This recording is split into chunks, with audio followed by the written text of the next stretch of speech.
Assalamualaikum teman-teman, kembali lagi dengan saya Vida di channel YouTube Vida Bacain Buku. Apa kabar? Mudah-mudahan selalu baik, sehat, dan berbahagia. Amin.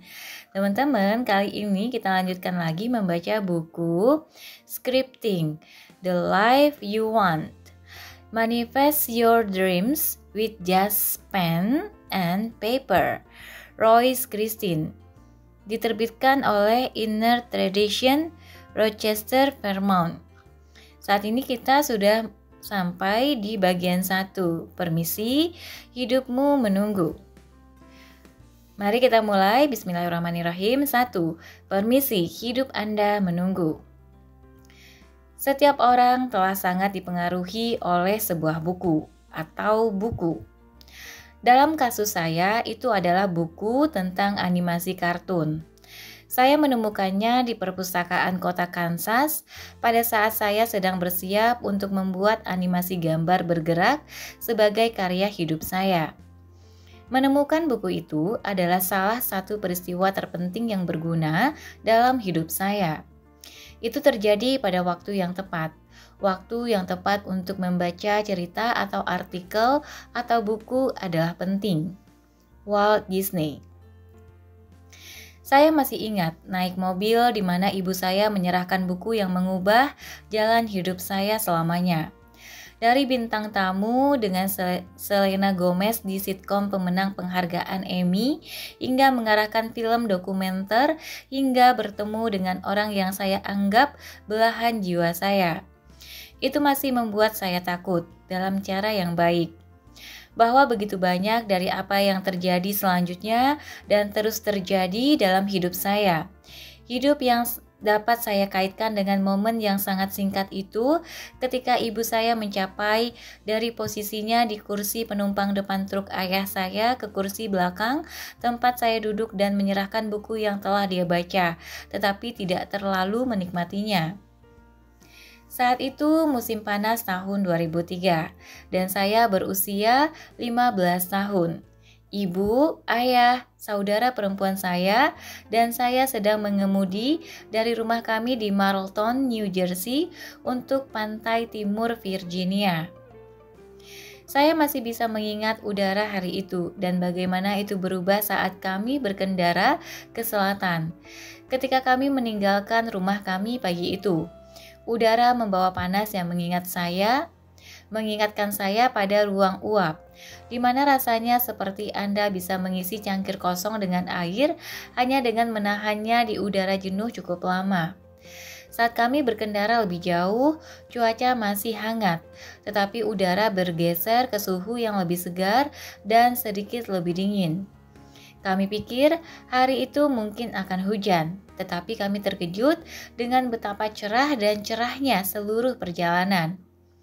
Tidak ada satupun awan di langit. Itu sangat sempurna, disimulasikan komputer sehingga hampir tidak terlihat nyata. Drive ini adalah ritual untuk keluarga kecil saya. Itu adalah salah satu dari beberapa persinggahan tahunan yang kami lakukan selama bulan-bulan musim panas yang sulit ke tempat yang disebut Semenanjung Delmarva. Sebidang kecil tanah yang dimulai di Delaware, Del, mengikuti ke Maryland, Mar, dan berakhir di Virginia, PA. Itu dipisahkan dari dataran Amerika Serikat ke Teluk Chesapeake yang luas dan asin. Dari sekian banyak kota dan kota kecil yang ada di Delmarva, keluarga kami memiliki hubungan khusus dengan 2 pulau penghalang kecil yang terletak di lepas pantai Atlantik. Tepat di mana perbatasan Maryland bertemu Virginia adalah Kepulauan Assateague dan Chincoteague. Assateague adalah taman nasional terjal di mana kuda liar berlari bebas, ya, nyata, dan tidak ada manusia yang hidup. Itu dihubungkan oleh jembatan kecil ke Pulau Chincoteague, sebuah kota kecil di Virginia yang entah bagaimana berhasil secara bersamaan mengikuti kemajuan modern dan mempertahankan rasa pesona kota kecil Amerika awal tahun 1900-an. Orang-orang yang ingin menghabiskan beberapa hari mengunjungi Pulau Assateague yang masih alami memilih untuk menginap di salah satu dari banyak hotel kecil dan tempat tidur dan sarapan di Chincoteague.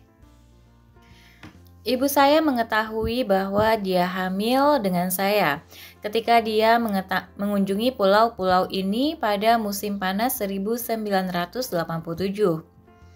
Dia telah mengalami keguguran pada musim panas sebelumnya dan tidak yakin apakah dia akan bisa hamil lagi. Salah satu hal unik tentang pantai di Pulau Assateague adalah Anda diperbolehkan mengemudikan truk ke pasir yang membentang di antara laut dan teluk. Hal ini memungkinkan untuk beberapa pengalaman pantai yang sangat keren. Tidak banyak orang lain di sekitar seperti yang biasanya Anda harapkan dari retret pantai musim panas yang khas. Terkadang tidak ada orang sama sekali. Ibuku sedang berdiri di pantai menyaksikan ayahku berselancar, memancing, dan mengagumi matahari yang mulai turun dengan cepat di bawah cakrawala. Itu akan menjadi bulan purnama malam itu, dan ketika hari mulai gelap, dengan bintang-bintang pertama berkilauan di langit, dia melihat apa yang dia gambarkan sebagai bintang yang jatuh ke belakang. Apa itu bintang jatuh ke belakang? Saya ingat bertanya kepadanya saat pertama kali dia menceritakan kisah malam dia tahu dia hamil dengan saya. Itu persis seperti apa kedengarannya, jawabnya. Alih-alih bintang jatuh dari langit dan menghilang saat mendekati daratan atau dalam hal ini lautan Atlantik yang luas. Ia justru sebaliknya, bintang itu atau apapun itu muncul dari lautan dan terbang ke atas, membentuk busur sampai menghilang di langit. Berhenti. Sebelum Anda menutup buku ini, ibu saya tidak percaya pada alien dan bukan itu tujuannya. Jadi jangan langsung menyimpulkan. Ini adalah latar belakang yang penting. Jika Anda ingin tahu cara mengubah atau meningkatkan hidup, Anda telah datang ke tempat yang tepat. Bertahanlah di sana dan setuju untuk mengikuti saya sehingga saya dapat membawa Anda ke mode pengubah kehidupan secepat mungkin. Sekarang lanjutkan. Ibu saya berteriak kepada ayah saya untuk melihat apakah dia telah melihat bintang jatuh juga. Dia tidak bisa mendengarnya karena suara ombak yang menerjang. Jadi dia berjalan keluar dari beberapa kaki ke air tempat dia berdiri dan naik ke pasir kering ke tempat dia melambaikan tangannya. Dia mengatakan kepadanya apa yang baru saja dia lihat. Saat dia berbicara dengan ayah saya, dia melirik ke tempat di laut tepat di mana ayah saya baru saja berdiri beberapa saat sebelumnya dan hampir jatuh dari apa yang dia lihat. Saat matahari mengambil busur terakhirnya di bawah cakrawala, dia dapat dengan mudah melihat pantulan sirip hiu raksasa dan sekitar 7 kaki di belakangnya, sirip ekor yang lebih kecil. Seandainya dia tidak memanggil ayah saya pada saat yang tepat, dia mungkin akan menjadi makanan pembuka Jaws untuk malam itu, jika bukan seluruh makan malamnya. Untuk beberapa alasan, segera setelah kedua momen itu berlalu, ibuku merasakan perasaan yang luar biasa bahwa dia hamil. Ketika mereka tiba di rumah dari perjalanan mereka beberapa hari kemudian, dokternya memastikan bahwa dia memang hamil dengan saya dan hanya sekitar 3-4 minggu hamil pada saat itu. Banyak orang akan membuat asumsi yang berbeda tentang cerita ini, bintang, hiu, dan bagaimana kedua hal itu digabungkan sama dengan ibuku yang mengetahui bahwa dia hamil tanpa perasaan atau tanda fisik. Tapi bagi keluarga kami, itu hanyalah yang pertama dari banyak peristiwa kebetulan yang sepertinya selalu mengelilingi perjalanan kami ke dua pulau istimewa ini selama bertahun-tahun. Saat kami berkendara lebih dekat ke pulau pada hari yang menentukan pada tahun 2003, Pikiran saya menjadi luar biasa dipenuhi dengan pikiran negatif. Saya sedang menghadapi masalah khas yang baru saja berusia 15 tahun karena saya baru saja mengalami pertengkaran yang sangat jarang bagi kami karena kami tidak pernah bertengkar dengan sahabat saya pada malam sebelum kami pergi berlibur. Itu adalah pertarungan yang sangat mengerikan, lebih mirip dengan ledakan.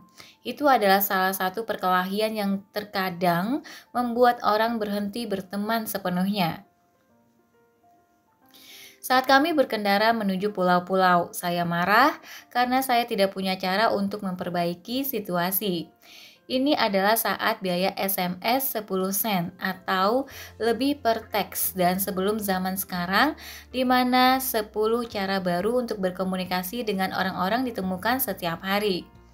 Maksud saya adalah saya tidak dapat memperbaiki situasi ini dengan mudah sampai kami pulang dari perjalanan keluarga kami dan itu memakan saya di dalam. Saya juga terjebak di truk bersama keluarga saya. Saya benci berkelahi dengan sahabat saya dan saya tidak pernah memenangkan beberapa argumen yang kami miliki di masa lalu. Saya ingat memikirkannya berulang-ulang karena meskipun drama adalah tipikal anak sekolah menengah, saya dan teman-teman jarang mengalaminya di antara kami sendiri. Saya juga masih di dalam lemari tahu itu dan merasa cemas secara keseluruhan. Saya hanya beberapa bulan kemudian saya akan keluar ke orang tua dan teman-teman saya dalam keadaan yang sangat baik. Tak perlu dikatakan, ada banyak hal yang terjadi di dalam diri saya pada saat itu. Aku mencoba menenangkan diri. Saya meraih pemutar CD portable terpercaya dan pengikat CD, mencoba menemukan musik yang tepat yang dapat membuat suasana hati saya lebih baik. Tepat saat saya memasuki 60 detik pertama lagu Madonna Erotica, musik berhenti. Baterai AA di pemutar CD telah habis dan saya tidak membawa tambahan apapun seperti biasanya. Suasana hatiku semakin buruk dan ibuku menyadarinya. Next, ibu hebat, buku buruk. Ibuku dan aku selalu sangat-sangat terhubung. Dia sering tahu ada sesuatu yang salah sebelum saya melakukannya. Dia masih melakukannya. Dia tahu aku butuh sesuatu untuk membuatku merasa lebih baik.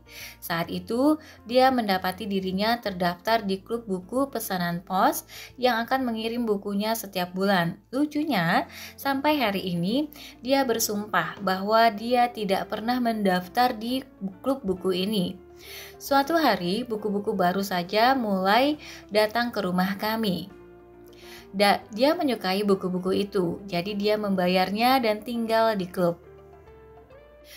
Salah satu buku yang dia terima melalui pos seminggu sebelum perjalanan kami adalah dari seorang penulis yang kurang dikenal, bernama Lynn Grabborn.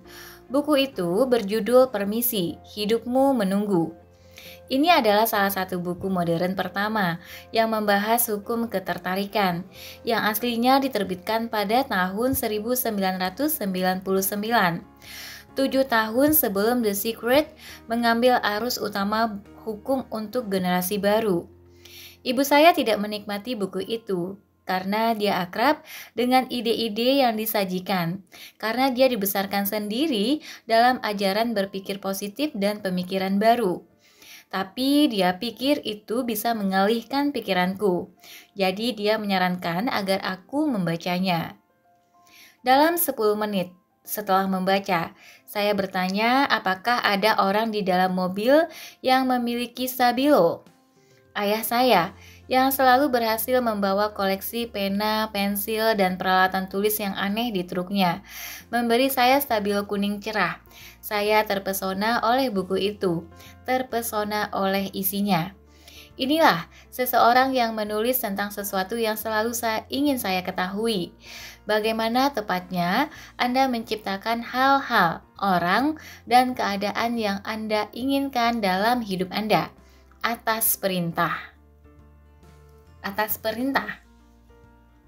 Saya telah diperkenalkan dengan konsep menciptakan hidup Anda seperti yang Anda inginkan. Namun, sebagian besar buku berfokus pada teori, bukan implementasi atau tindakan.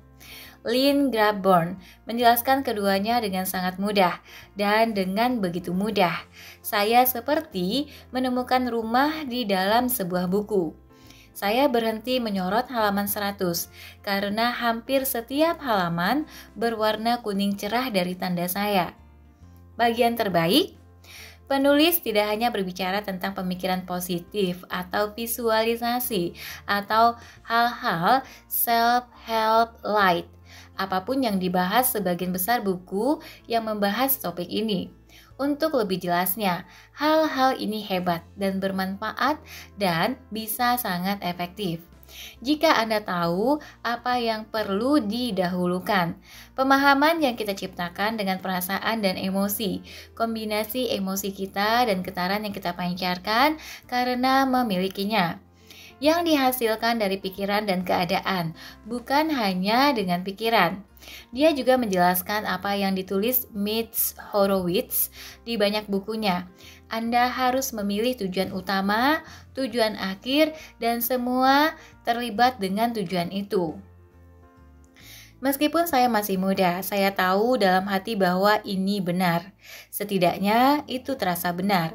Yang lebih dari yang bisa saya katakan tentang buku-buku lain tentang subjek yang telah saya baca sampai saat itu. Aku melahap buku itu. Saya membaca 305 halamannya 3 kali selama liburan keluarga saya. Tetapi yang lebih penting pada saat itu, saya juga akhirnya memiliki solusi untuk krisis 15 tahun saya saat itu, yang paling mendesak. Cara yang mungkin untuk memperbaiki pertengkaran buruk ini dengan sahabat saya. Next, getaran yang baik. Saya telah memperhatikan bahwa bahkan orang-orang yang mengklaim segalanya telah ditentukan sebelumnya dan bahwa kita tidak dapat melakukan apapun untuk mengubah penampilannya sebelum mereka menyeberang jalan. Stephen Hawking, Black Holes dan Bayi Universe dan esai lainnya. Saya merasa diberdayakan dan dipersenjatai dengan senjata rahasia. Seperti saya telah mendengar rahasia besar atau mendapatkan jawaban untuk tes sebelumnya. Saya tahu bagaimanapun juga buku ini akan menjadi kunci untuk membantu saya. Anak laki-laki, apakah saya sebenarnya? Tapi nak, apakah saya tidak sepenuhnya memahami betapa lintasan hidup saya berubah pada saat ibu saya menyerahkan buku itu kepada saya? Buku itu menjelaskan bagaimana bukan hanya pikiran positif, tetapi juga getaran yang mereka pancarkan yang menyebabkan realitas luar kita. Kirimkan getaran yang baik, terima hal-hal yang baik ke dalam hidup kita. Kirim getaran buruk, coba tebak apa yang kembali. Saya dipersenjatai dengan alat, sesuatu untuk dicoba, sesuatu yang baru dan berbeda. Saya akan mengeluarkan ini sekarang untuk rekan-rekan skeptis dan peneliti saya. Saya seorang peneliti di hati. Saya bukan seorang ilmuwan, tetapi sains adalah hasrat saya. Salah satu tujuan hidup saya adalah untuk menunjukkan hubungan yang selalu ada, meskipun seringkali sangat diabaikan antara semua hal. Woo dan sains ini. Itu ada, tetapi ada beberapa masalah. Salah satu masalah utama dapat dijelaskan dengan analogi berikut. Seorang tukang kebun yang menemukan benih, menanamnya di kebun, dan menanam mentimun. Bush mungkin akhirnya menulis banyak buku tentang pengalaman pribadinya bekerja di luar, menanam di tanah, menanam mentimun terbaik, dan sebagainya. Orang ini hampir pasti bukan orang yang sama, yang menemukan benih, membawanya ke laboratorium, meletakkannya di bawah mikroskop, dan menulis buku tentang komponen kimia dan susunan biologis biji mentimun. Kedua individu ini mungkin menulis banyak buku, tetapi jarang muncul situasi di mana akan sangat penting bagi mereka untuk membaca buku satu sama lain.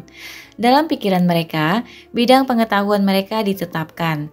Para penggemar dan pembaca buku-buku ilmuwan mungkin menunjuk pada wanita di kebunnya yang berbicara tentang waktunya di tanah dan menertawakannya karena mereka lebih menyukai buku dari orang yang telah mempelajari setiap sel biji mentimun.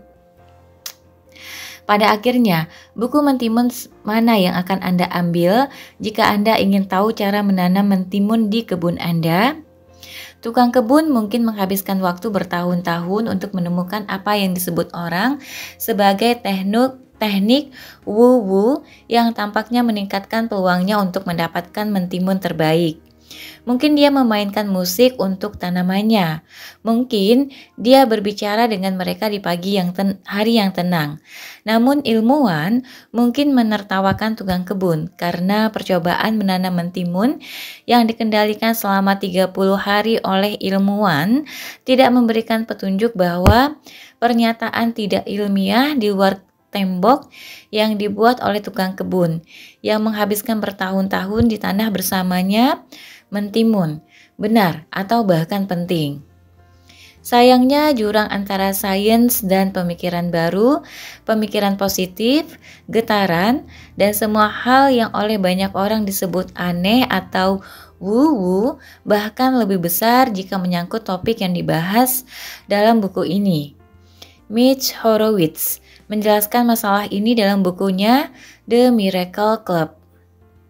Banyak jurnalis, kritikus sosial, dan intelektual yang sama yang meremehkan pemikiran positif, New Age, dan self-help terlalu bersemangat untuk mengutip studi kognitif sebagai bukti ide yang disukai karena laporan semacam itu tampaknya memiliki kemilau peer review. Kekokohan berbasis klinis. Contoh kasus di mana pada tahun 2015 dengan sebuah artikel di jurnal opini online Aeon di mana jurnalis Elizabeth Svoboda menilai bidang swadaya. Dalam bukunya Saved by the Book, Svoboda menyimpulkan bahwa beberapa buku self-help berbasis kognitif efektif dan layak dipertahankan, sementara New Age dan buku-buku berpikir positif adalah produk dari penjajah merayu yang merendahkan lapangan.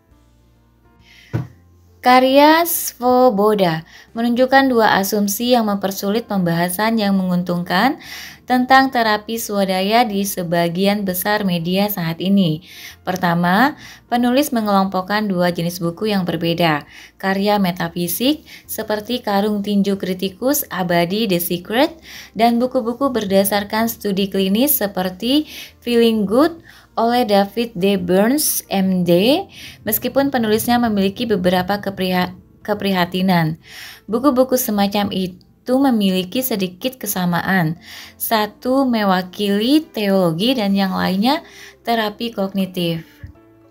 Poin Horowitz terus terang, banyak orang yang mencela buku-buku seperti yang sekarang Anda pegang seringkali kecewa dengan kurangnya ilmu pengetahuan. Tetapi ada tempat untuk ilmu pengetahuan dan tempat untuk sistem kepercayaan. Titik-titik di mana mereka berpotongan semakin meningkat seperti yang akan kita jelajahi dalam buku ini. Saya tidak menyadari adanya perdebatan ini ketika saya pertama kali membaca Permisi Hidup Anda Menunggu. Grabborn memberitahu saya bahwa getaran menciptakan realitas saya. Begini masalahnya, ketika datang ke getaran, khususnya gagasan bahwa tubuh, emosi, dan perasaan menciptakan getaran tertentu yang bertindak seperti magnet untuk membawa kepada kita orang, peristiwa, dan keadaan yang sesuai dengan frekuensi getaran tersebut. Sains adalah, goyah di terbaik dan tidak ada di terburuk. Tetapi alasan sains tidak ada karena kurangnya studi yang tepat.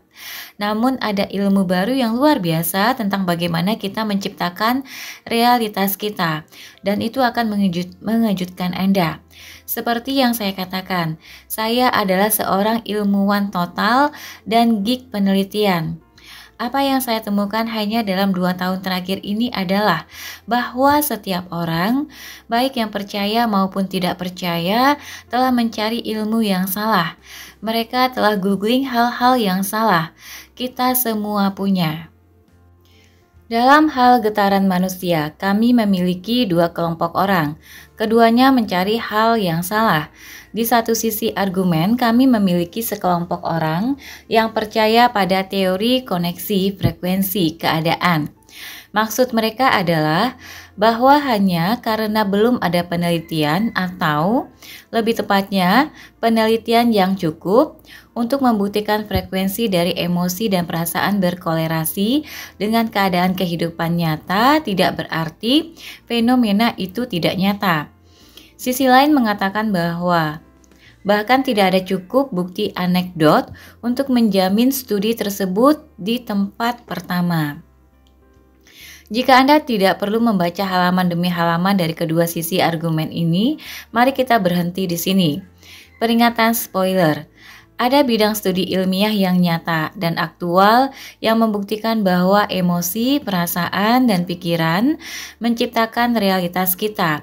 Tetapi itu tidak ada hubungannya dengan frekuensi atau bahkan mekanika kuantum. Ini sesuatu yang jauh lebih mudah dipahami dan ada studi dan buku dan makalah penelitian untuk membuktikannya. Next, lobster di toko dress. Masalahnya adalah baik kritikus maupun orang percaya sama telah mencari di tempat yang salah untuk waktu yang lama. Seperti yang selalu dikatakan nenek saya, Anda tidak akan pernah bisa membeli lobster di toko pakaian. Tetapi hanya karena Anda tidak akan menemukan satu pun lobster di toko pakaian manapun di dunia, bukan berarti lobster tidak ada. Itu hanya berarti bahwa Anda sedang mencari mereka di toko yang salah. Anda harus memutuskan sekarang apakah Anda percaya pada keajaiban atau tidak. Jika Anda belum ingin membuat keputusan itu, putuskan bahwa Anda akan memiliki pikiran terbuka saat membaca ke depan. Saya mengerti bahwa jika hidup Anda akhir-akhir ini buruk atau selama bertahun-tahun atau dekade, Anda mungkin tidak percaya pada banyak hal saat ini, apalagi sihir. Keajaiban mungkin tampak redup atau bodoh, atau bahkan delusi untuk menghibur pada saat ini. Saya mengerti, percaya atau tidak, saya pernah ke sana. Kita semua punya. Masalahnya, Anda mungkin hanya berpikir bahwa Anda tidak lagi percaya pada sihir atau keajaiban, dan mungkin Anda benar-benar tidak. Tapi saya berani bertaruh bahwa Anda mungkin saja mengalami kasus besar keputusasaan dan tidak apa-apa. Di sisi lain, Anda mungkin menjalani kehidupan yang sangat baik dan indah dan siap untuk mengembangkan kehebatan itu. Anda memiliki harapan dan bersemangat tentang masa depan. Aku tahu, dengar.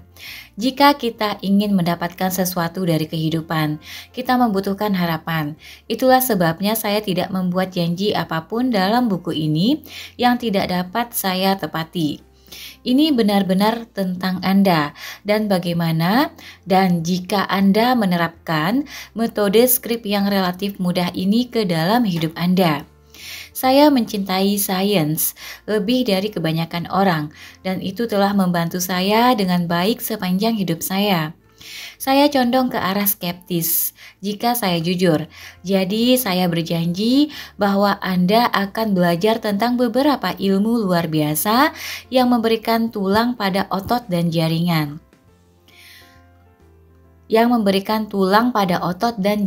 Buku ini. Sains adalah teman komunitas, menciptakan realitas Anda sendiri. Bertentangan dengan apa yang banyak dianut, sains bukanlah musuh roh. Saya tidak tahu apa-apa tentang debat sains versus roh ini. Ketika ibu saya memberi saya buku yang mengubah hidup saya selamanya. Dan saya senang tentang itu. Saya mempelajari buku itu ke atas dan ke bawah selama liburan saya di pulau-pulau. Saya bahkan tidak ingat pantai dari perjalanan itu. Saya terpesona dengan apa yang saya baca dan sangat ingin menguji metode yang disarankan Greg Burns. Dia mengatakan mereka akan menempatkan saya untuk bertanggung jawab atas keadaan saya.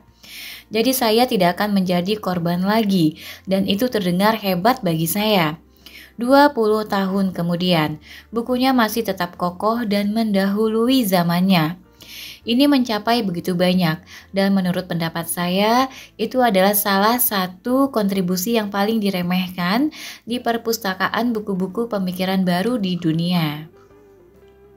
Oke teman-teman, sampai di sini dulu untuk bagian satunya. Nanti kita akan ketemu lagi di bagian 2. Terima kasih sudah subscribe, like, komen, dan juga bagikan video ini. Sampai jumpa. Assalamualaikum warahmatullahi wabarakatuh.